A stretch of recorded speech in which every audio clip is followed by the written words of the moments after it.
वो पहले आ चुके हैं और ज़्यादा मैं कुछ नहीं बोलूँगा क्योंकि वी हैव लिमिटेड टाइम। सो आप लोगों की ज़बरदस्त तालियों के बीच में मैं हमारे क्राउन डायमंड डायरेक्टर, हमारे मेंटर, हमारे गुरु मिस्टर सुरेंद्र सर को इन्वाइट कर रहा हूँ। एक बार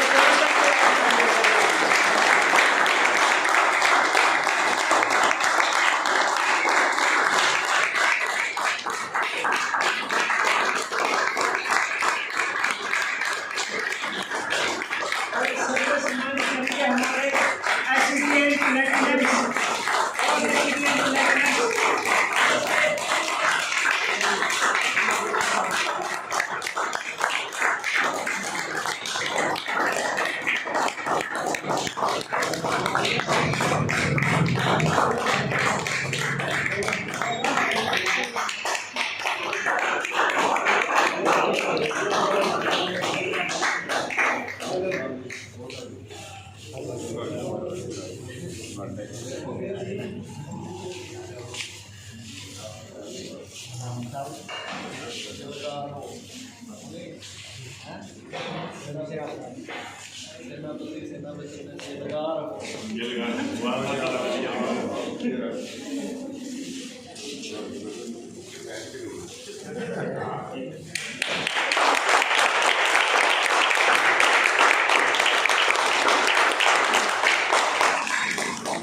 और अब सर से सुनते हैं सर की कहानी सर की जुबानी। ओके, तो कितने लोग ऐसे हैं जो पैसा नहीं कमाना चाहते हैं?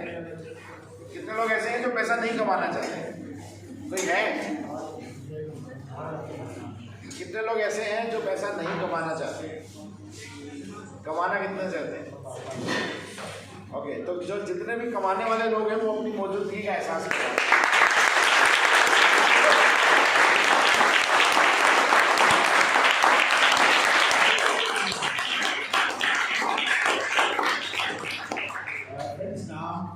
पहले भी बताया जा चुका है, सुरेंद्र सिंह है एंड बीटेक फूड टेक्नोलॉजिस्ट हूँ। बीटेक किया था 2007 में और बीटेक करने के बाद जैसे कि हर पेरेंट्स का सपना होता है, स्टूडेंट का भी सपना होता है कि उसे नौकरी मिल जाए, तो मैंने भी 2007 में बीटेक किया। बीटेक करने के बाद अब मुझे नौकरी मिल गई और 10,000 रुपये महीना से अपना कैरियर शुरू किया। 10 से 20, 30, 50, 70, 80 लाख रुपये तक मैंने जॉब की है और प्रोडक्शन एग्जीक्यूटिव से शुरू होकर assistant manager, production manager, then factory manager तक अपनी जॉब को मैंने कंटिन्यू किया है। एंड एज यू नो कि factory manager top of the end होता है, उससे ऊपर फैक्ट्री में कुछ नहीं होता है। तो मैंने फैक्ट्री मैनेजर तक जॉब की है, बट 7 साल नौकरी करके और 40 साल अपने फादर साहब की गवर्नमेंट जॉब करते हुए 47 साल का जब कंक्लूजन निकाला तो कुछ चीज़ें समझ में आई कि सिर्फ एक सवाल खुद से पूछा और एक बात समझ में आ गई थी 7 साल नौकरी करके कि दुनिया में जितने भी बड़े लोग हैं, जितने भी अमीर लोग हैं, क्या उनमें से एक सिंगल आदमी भी नौकरी करता है? ये सुन नो, तो हम क्यों करते हैं? सवाल ये था कि दुनिया में अमीर लोग नौकरी नहीं करते तो हम नौकरी करते हैं। इट मीन टू से नौकरी करके हम अमीर। ये सुन नो, ये क्लियर हो गया था और मई 13 में अपनी जॉब को रिजाइन कर दिया था।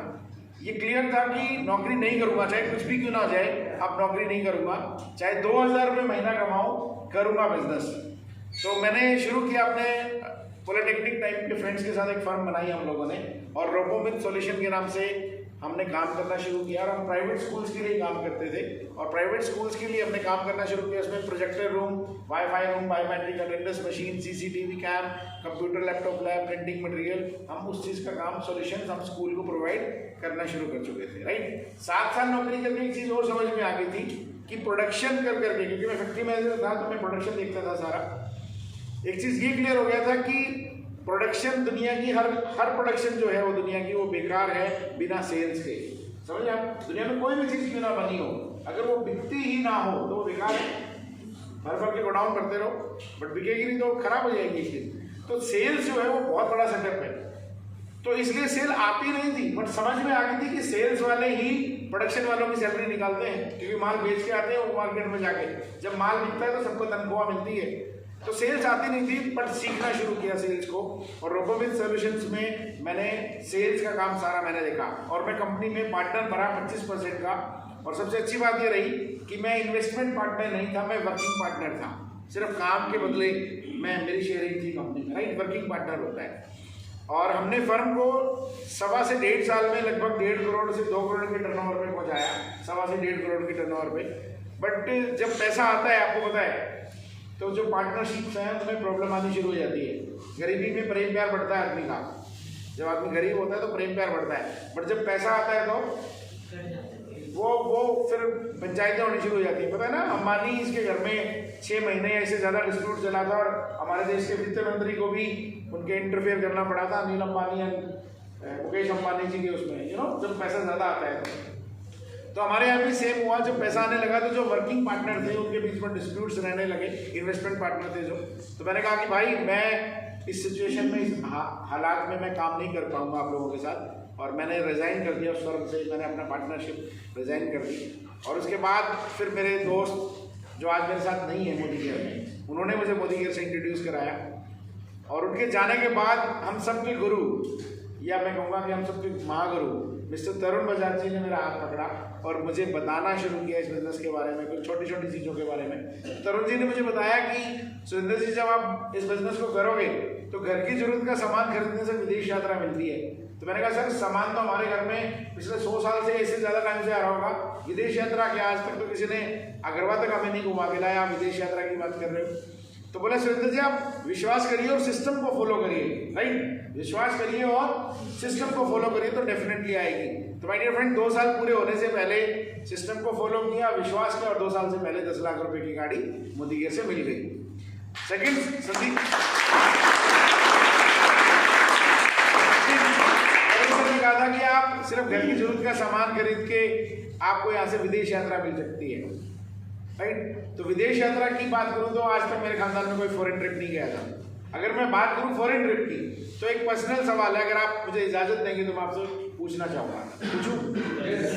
कितने लोगों के पास पासपोर्ट है?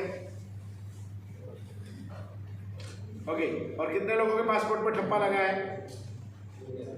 बहुत कम लोग हैं, राइट। अगर मैं बात करूं, लगभग हम 40 लोग हैं, और 40 लोगों में से 3-4 ऐसे लोग हैं जिनके पासपोर्ट पे ठप्पा लगा है। मिनटों से क्या है कि 10% लोग इनिशियली यहाँ पे हैं, 10% लोग हैं जिनके पासपोर्ट पे ठप्पा लगा है। बट उस 10 में से भी बात करूँ तो मैक्सिमम ऑफ पीपल जो हैं जो मोदी केयर से फॉरेन ट्रिप क्वालिफाई कर चुके हैं। तो जब मोदी केयर से प्रोडक्ट खरीदना शुरू किया, मीटिंग ट्रेनिंग सेमिनार को अटेंड करना शुरू किया, सिस्टम को फॉलो किया, तो 4 लोग दुबई, 7 लोग थाईलैंड, 8 लोग मलेशिया, और अभी 5 लोगों ने क्वालिफिकेशन किया है। तो मीन टू से 24 लोग आज तक हमारी टीम से फॉरेन ट्रिप क्वालिफाई कर चुके हैं।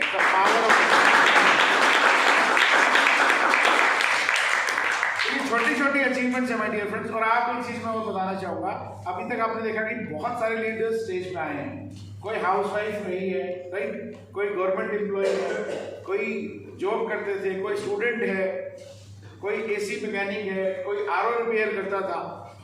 ये अगर आप देखेंगे जितने भी कामयाब लोग हैं वो किसी एक श्रेणी से नहीं आते कि पर्टिकुलर एक काम करने वाला ही आदमी कामयाब है। या मीन टू से क्या है, मोदी केयर में हर तरह का इंसान कामयाब हो सकता है, बशर्ते वो कामयाब होना चाहता हो। तो क्या आप कामयाब होना चाहते हैं? तो अगर आप कामयाब होना चाहते हैं तो सिर्फ सिस्टम को फॉलो करते चले जाइए। अपने अपलाइन को, जो इस बिजनेस में आपको लेके आया है, उसे सबमिट कर दीजिए, समर्पित कर दीजिए। क्योंकि आपके माँ बाप के अलावा अगर आपका कोई सच्चा शुभचिंतक है तो वो आपका अपलाइन है। वो जरूर चाहता है कि आपकी तरक्की हो, क्योंकि उसकी तरक्की में डेफिनेटली आप दोनों की तरक्की होती है। तो इसलिए वो जरूर चाहेगा कि आपकी तरक्की ज्यादा से ज्यादा हो। और मैं एक चीज कह देना चाहता हूँ माय डियर फ्रेंड, हम दुनिया के एकमात्र ऐसे बिजनेस में हैं जहाँ कंपटीशन नहीं होता है, जहाँ कंपटीशन नहीं होता है। दुनिया के हर काम में आप खुद ही कॉम्पिटिटर तैयार कर रहे हो। मान लीजिए आप ब्यूटिशियन है और आपने 5 लोगों को काम सिखाना शुरू किया, तो वो 5 लोग ब्यूटिशियन बनेगी और कल को आपके अगल बगल में ही वो अपनी शॉप्स ओपन करेंगे, तो वो आपके कॉम्पिटिटर हो गए ना।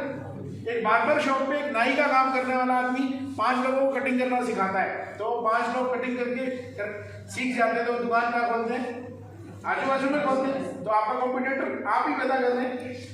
आपने एजुकेशन एकेडमी चलाई आवर्स एकेडमी हरियाणा की सबसे बड़ी एकेडमी है।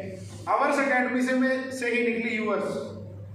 आवर्स एकेडमी में से ही क्या निकली? यूवर्स निकली, राइट। तो आप अपना कंपटीटर खुद पैदा कर रहे हो।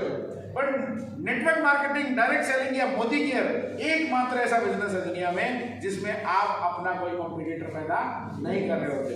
आप कहोगे कितनों को ज्वाइन कराना है? अगर आपका टीम लीडर आपका डाउनलाइन गए कि कितने लोगों को ज्वाइन कराना, आपको पूरी दुनिया को ज्वाइन करा दे भाई, तो आप किसी तरह का कोई कंपटीटर पैदा नहीं करते हो, सिर्फ एकमात्र इंडस्ट्री है। तो अगर माय डियर फ्रेंड्स, अगर आपके सपने हैं और आप सिस्टम को फॉलो कर लेते हैं, अपने अपलाइन को सबमिट कर देते हैं, तो दुनिया की कोई भी ताकत आपको आगे बढ़ने से नहीं रोक सकेगी।